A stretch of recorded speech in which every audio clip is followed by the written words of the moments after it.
Welcome to the Author to Authority podcast. And I've just been looking forward to today's topic on YouTube SEO basics because, well, I've been getting more into doing YouTube stuff. And one of the benefits of hosting a podcast about all this stuff is I get to pick people who have knowledge in areas that I want to grow in. So it's a win-win situation for everyone. I want to welcome Atiba to the show. He's got one of these really interesting stories where he was helping people do SEO before people even knew what SEO was.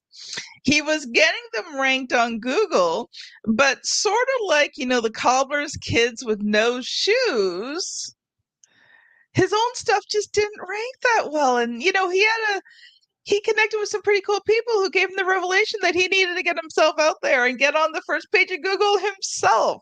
So, Atiba, I am just looking forward to today and hearing more about your story and learning some SEO basics. So, welcome to the show. Kim, thank you so much for having me. It's so great to be here with you and everyone who's watching. Hi, everyone. So I'm going to just ask you like a really, really, really obvious question.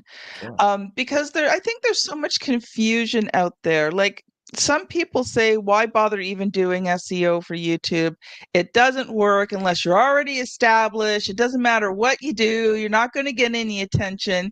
And then there's people on the other side who are like, SEO's got to be everything. It doesn't really matter about the content as long as you get people, you hook them in, and then, with the SEO.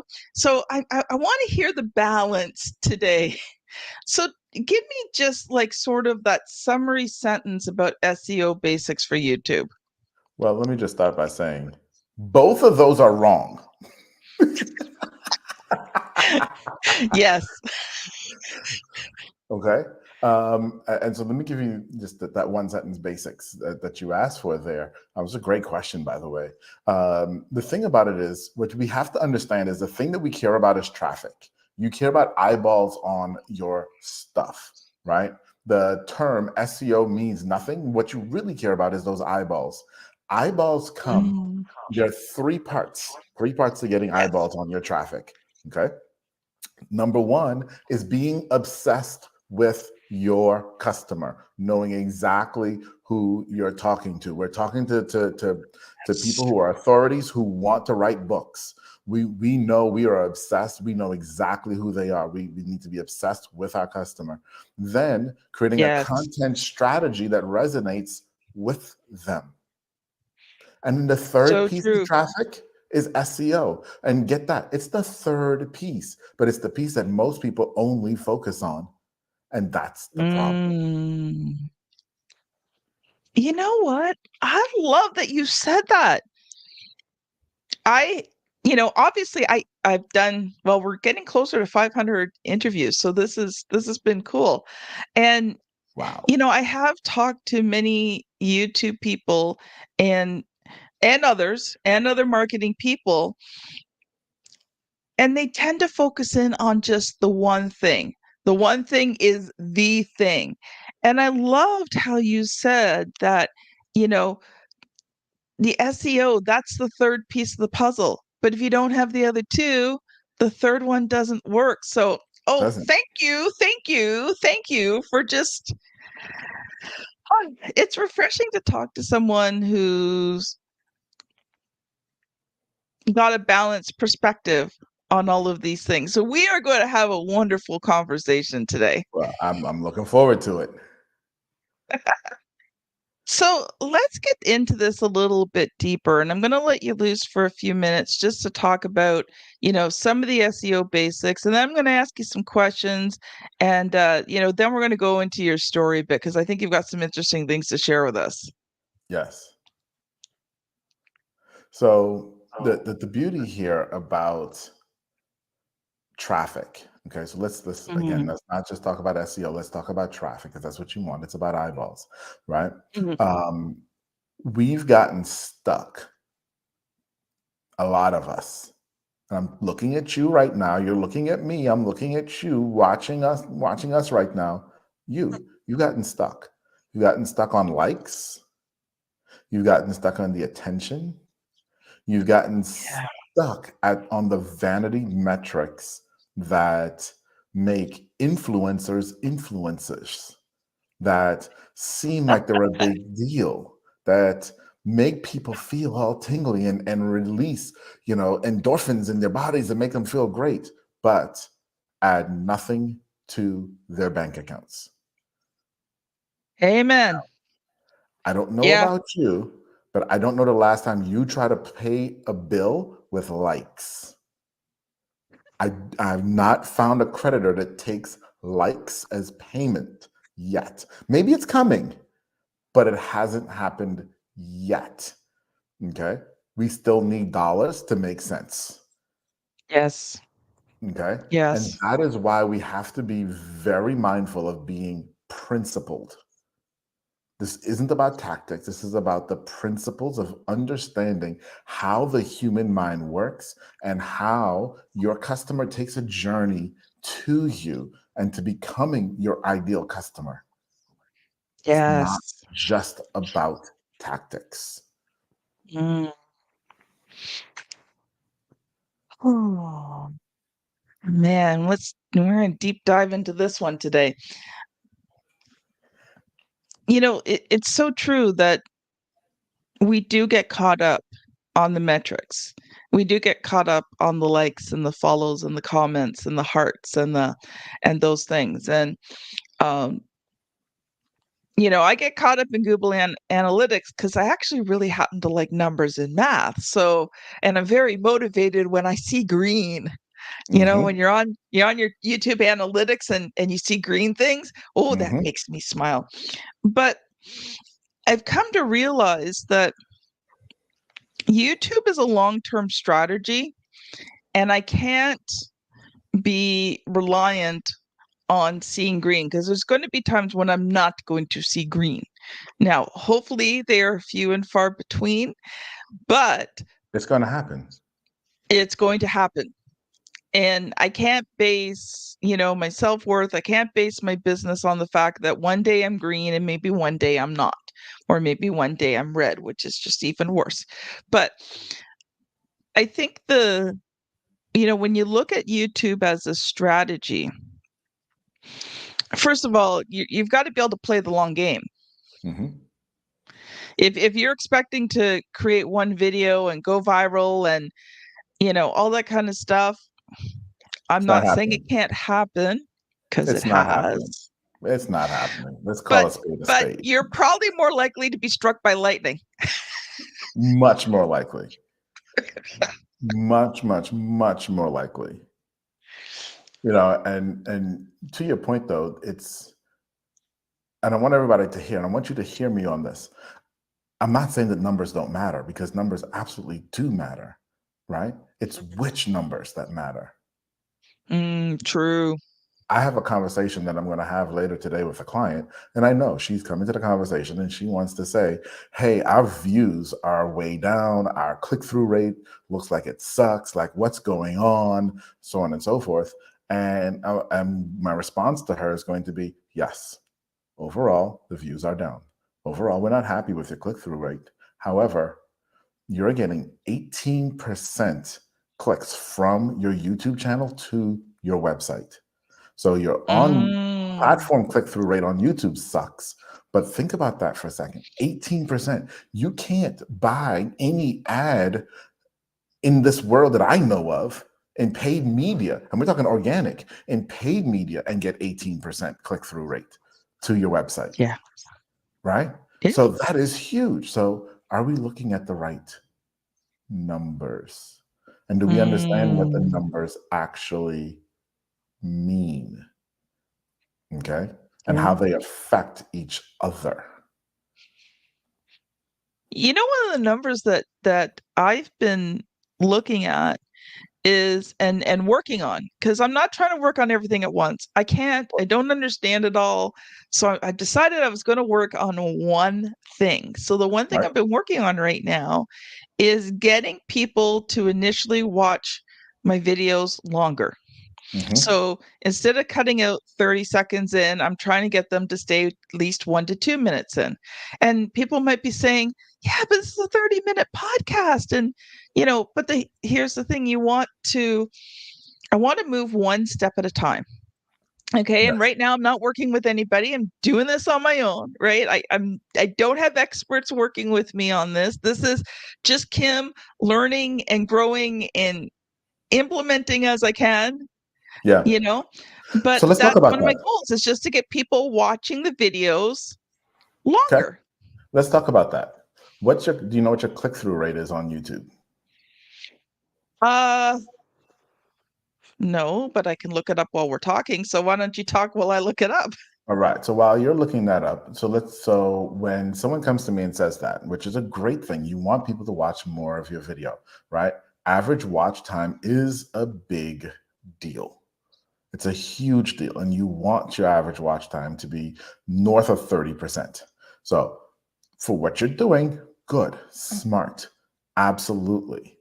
I'm going to say, first and foremost, what's your click through rate? Because here's what that tells me. The click through rate, let's say you have a really high click through rate and people are dropping off in the 1 minute, 2 minute time frame on a 30-minute podcast.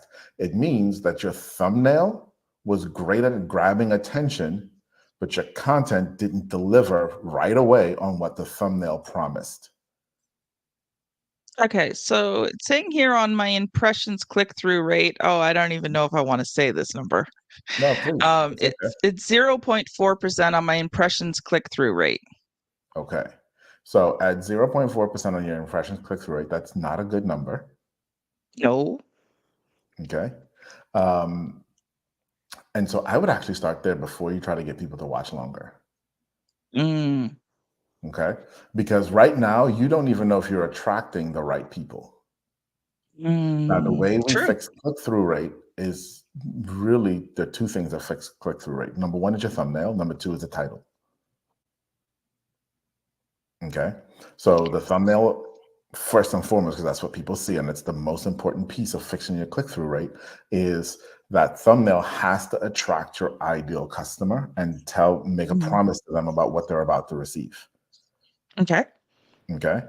Now, Yeah. once we start to get that a little bit higher and start to say, okay, we're getting some people, now we can start to say, okay, how long are those people watching? Because at 0.4%, unless you have tons of impressions, which I'm going to assume you don't at 0.4%, you don't have enough statistical data to yet prove how we can get the watch time to be longer.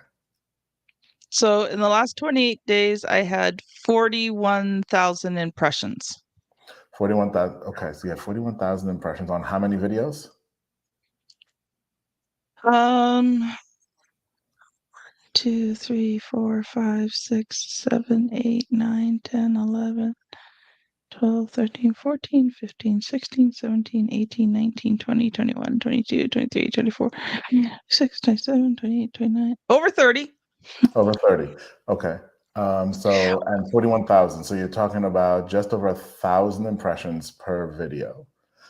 And you said 0.04 or 0.4%? 0.4%. 0.4%. Okay. So it's still not a ton of impressions per video on average, Mhm. right? It sounds like it's a lot. Oh, wow, 41,000. But at 30 plus videos, it peters out pretty quickly there, right? So I would start with your thumbnails. I would start there with your thumbnails. Let's see if we can increase that click-through rate, Mm, yes. get more So, people watching, and then mhm. start to analyze how long they're staying. So let's talk about some thumbnail basics then. Because I think, when it comes to thumbnails, it's one of those things. I'm not a graphic designer. I do my very best. Uh, I did have someone design something for me, so I do have a templated one that I do use. Um, but let's talk about that a bit. Like, what are some of the basics of a good thumbnail? So if that's, it's like the cover of a book, right? They say people say, oh, you can't judge a book by its cover. Well, people judge book by its cover all the time, so all you the better time. have a really good one. So here's the beauty of thumbnails. There is no right answer. Mm. And it's really, really painful because I wish that we could define a formula and say, here's the formula. But for every single client that we have, Mm-hmm. it's trial and error until you figure it out. And it doesn't always be, it's not always the same. I have one client, her click-through rate goes through the roof as soon as someone holds a product up in her thumbnail. Mm. Other clients have products and it doesn't work at all. Right? Because understand, it's about the audience and what the audience wants to see from that particular product or service that you're offering, right? Which is why there's no real one size fits all. Now, that being said, you can't put a ton of words on your thumbnail because no one's going to read it and it becomes hard to read. Okay. So limit the words, make them impactful words that you use on your thumbnail, something that will grab attention. It's all about grabbing attention. That's what it is. Okay. Number two, again, depending on your audience, people say like, I know the guy who used to do thumbnail design for Mr. Beast. And he was like, oh, you got to put something like gaudy on there. It's got to be like a Lamborghini or somebody flying through the air, some sort of imagery that really captures the attention, right? Well, guess what? If you're an orthopedic surgeon, I don't think anybody cares about that. No. Right? So let's just back up a little bit because, now there's this thing called, YouTube podcasts, right? So, specifically for me as a podcast host, because that's predominantly how I use my YouTube channel, I've been told both sides of the coin that as a podcast, I should have the same thumbnail and just adjust the thumbnail accordingly so it keeps the branding, it keeps the colors the same, whatever. And then I've been told on the other end, and these are by YouTube people who not work at YouTube, but YouTube consider themselves YouTube experts. Okay. And so I've got one person telling me, oh, you have to have individualized thumbnails for each one. They all need to be different. And then I'm having somebody else saying, yeah, but it's part of your branding and this is your podcast. So they should always be the same. Could you just share your thoughts on that with me? Exactly. And that's it. It's like nobody knows. And what's, the ever frustrating thing here is Google doesn't tell us how the algorithm for YouTube works. Yeah. And so we're all guessing. And anytime you get advice, you have to consider the source of the advice and why it would work for their audience. Again, back to being obsessed with audience. Yes. Okay? Yes. Because if you understand why it worked for their audience, you can crosswalk that to your audience, and it may be different for your audience. Yeah. In general, though, I would say, you do want the branding to be very similar between the thumbnails on both because it is the same company, right? But yeah, I mean, you can split test that in 6 different ways, and I think you probably come up with 6 different answers. To be completely honest with you, and it's frustrating. It's one of those things, for us that is extremely frustrating because there's so many times. Like, again, the same client I'm going to be meeting in a little while. We had her click-through rate for a long time north of 6%. By the way, 6% is the benchmark, right? 6% click-through rate is a good video. If you get 6% on a video, you're doing great. Okay? That's good to know. Yes. And so we had her north of 6%. Now she's down at like 2.31%. on average. And it's just like, guess what? It's the same darn thumbnail format that we're using that we did 6 months ago when it worked. Why did it change? Yeah, because the algorithm changes, all sorts of other things change. We're going to stop for a quick second because we haven't done our normal ad break. Audience, if you are thinking about writing a book to build your business and want to find out if you are on the right track, I want you to listen to this quick ad about the create and scale method. It's going to give you a checklist that you can use to ensure that you are putting the right things in your book so that you can convert your readers into clients. Welcome back. Atiba, thank you for being so honest. Oh, you're welcome. I'm finding this conversation frustrating and refreshing at the exact same time. I'm sorry. See, I was hoping you were going to say, Kim, there's this really great formula. You know, A plus B, sprinkle in a little C times a little D, and you've got it. And you're telling me that it doesn't work that way. And to be honest, I appreciate the honesty because I Yeah. I've known people who just flub through things. Was funny. I was talking to one YouTube person, and I mean, he seemed impressive. He was saying all the right things. I mean, I was liking what he was saying, all this other kind of stuff. And then, he was charging way more than I could afford. And I'm thinking, I'm debating, do I work with this person? So then I thought, well, I'm going to check out this person's YouTube. So this person's supposed to be a YouTube expert who barely has a YouTube channel, and I had more subscribers than he did at the time. Mm-hmm. Yeah. I mean, I don't know who they are and what they said or where they were, which is fine. I don't need to. It's the thing here is it's a constant experiment, and it's a constant learning cycle. It's a constant figuring it out, right? And every freaking channel is different, and that's why I have one of the reasons I have so many gray hairs, right? Because they are, and what is today, 6 months from now, won't be. And you've got to constantly be looking and trying and testing. A couple of things I will tell you that are fact, though. Consistency. Yes. Okay. Being consistent with your content. Now, what does that mean on YouTube? It means that if you're going to post once a week on Mondays, post once a week on Mondays. Don't post once a week by posting on Monday this week and Wednesday next week. That's not consistency in the eyes of YouTube. Okay? Consistency is absolutely key. Okay? Other thing that I will tell you about YouTube is its algorithm is one of the smartest in the world. In the world? That's not a correct term. In the world. In the world. It's one of the smartest in the world. I'll tell you, it's got me nailed.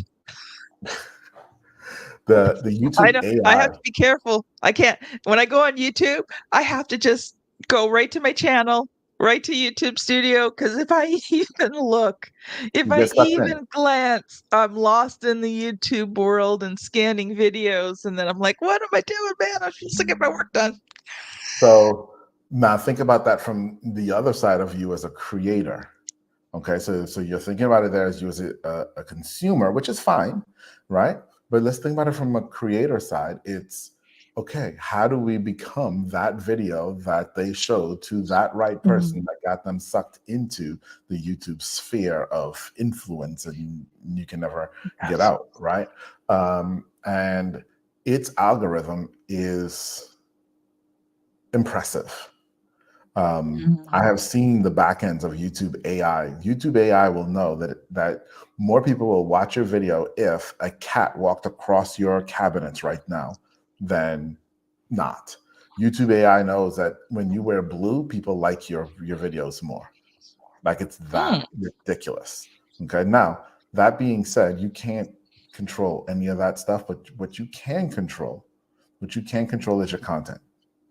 Okay. Yes. Just getting back to being obsessed with our audience, understanding what it is our audience wants. Now, how do you understand what they want? By understanding the pain that they're in when it comes to your product or service. Truly understanding not what the stuff that, and this is the thing that people do on YouTube. They get on and they start talking about what they want to talk about. No one cares about what you want to talk about. True. Okay. They only True. care. Like right now, y'all are listening because you care to hope that I tell you how to solve the YouTube algorithm. Okay. That's what you care about. Otherwise, you would go listen to something about TikTok or watch a movie. Right. And so understanding your customer and their pain point, understanding the issue that they're having, and creating content towards those issues. Yeah. That is being obsessed with your customer and having a good content strategy. I like That is it. what it I takes. like it. So we've only got about, I don't know, 4 or 5, 6 minutes left. We haven't even talked about your story yet. So why don't we take a few minutes and just have you share a little bit of your story and, Sure. how did you get into this? And, kind of where are you at right now? Yeah, no, absolutely. So I'll give you the really abridged version. So myself and two other friends created our very first search engine in 1996. So yes, I wrote a search engine in 1996. I had a search engine online in 1996. I am an old school coder, programmer, software architect. So I know search from the inside out. I spent a bunch of years building large search systems for the US government. You name the 3-letter acronym in the government, I've probably built a search system for them over time. Left the government and came back private sector at a time where Google was having real issues. And their issues were spammers were winning and getting to the top of Google search, and they had to figure out how to get actual relevant content to the top. Well, understanding search from the inside out, also understanding the art of storytelling, I realized that, hey, if we wrote a spec where we can create content that told story and actually solve people's problems, that would rank at the top of search and be considered what Google called relevant content that nobody could seem to define for over a decade. So we did that from 2006 to 2019. Then in 2020, made, long story short, the switch from written content to video first content, because there is no medium better to connect with you than video. If you were reading everything I say right now, wouldn't have the same effect as watching me say it. And so True. video. So now we are a video first marketing agency. We actually specialize in the medical field, helping doctors who are leaving insurance-based care for cash-based care find new patients. That's what we do. Yeah. Nice. Nice. Oh, I've enjoyed this conversation today. Oh, thank you. Pleasure's been mine. So as we start to close up, Atiba, so 2 things. I would love for you to share a final thought. And then if people have really enjoyed this conversation and they're like, I really need to connect with them. I need to learn more. How can Yeah, they connect with you? no, absolutely. So first and foremost, something to just say to you is just do it. Okay, make like a tennis shoe and just do it. It's time to start on video. I know it's scary, but understand that the future of marketing is all 100% video. So Mm, it's time. It's time.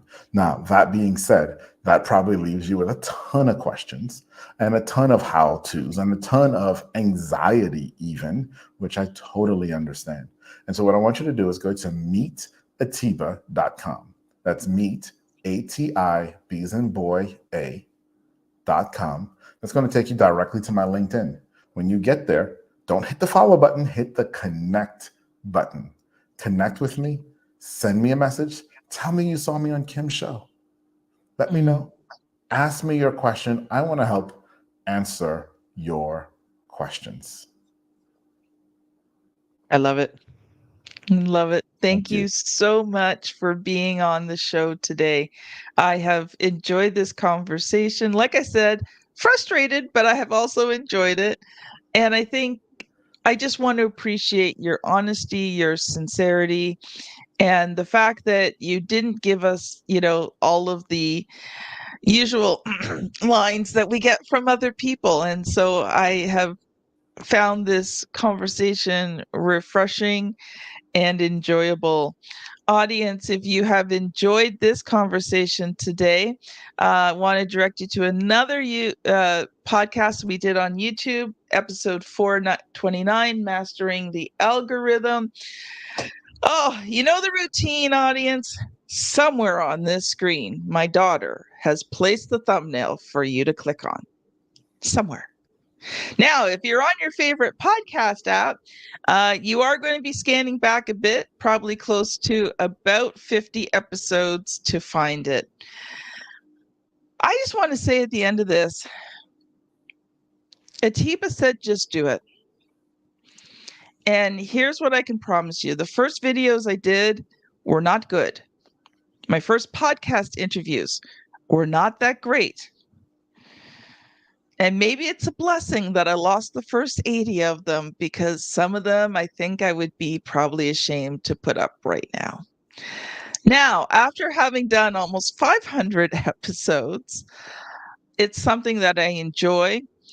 And as much as I don't like talking to a camera by myself, I am actually getting used to it. And you become better at it. And as you analyze, I just spent this morning